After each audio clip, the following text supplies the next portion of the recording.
बनारस के रामायणी शंकर प्रसाद व्यास जी 1969 में इलाहाबाद के माघ मेले में संगम तट पर एक पंडाल में प्रवचन दे रहे थे।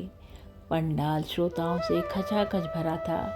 बाबा सबसे पीछे खड़े हो गए और एक भक्त को उन्हें बुलाने के लिए मंच पर भेजा।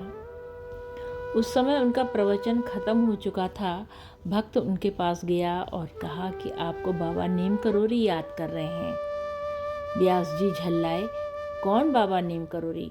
उनसे कह दो कि हमारे पास समय नहीं है। भक्त अवाक रह गया।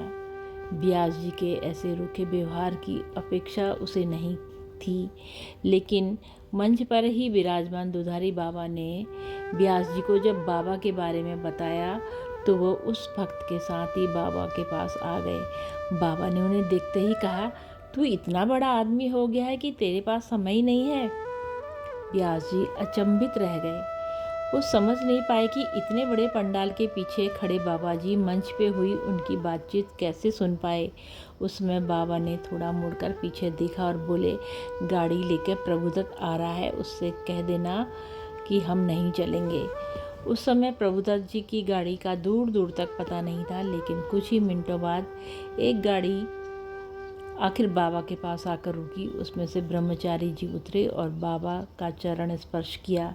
व्यास जी का ब्रह्मचारी के प्रति पूज्य भाव था। व्यास जी इस दृश्य से द्रवीभूत हो गए। उन्हें बाबा की महिमा का आभास हुआ और वो ग्लानि से भर उठे। उस दिन से वे बाबा के भक्त हो गए। बाबा ने गर्मियों में उन्हें कैंची आने को कहा और वो कैंची में कई बार आए। जय हो नीम करोरी बाबा की सदा जय हो, माँ सिद्धि की सदा जय हो। बाबा सभी भक्तों का कल्याण करना, प्रभु कल्याण करना। जय हो बाबा।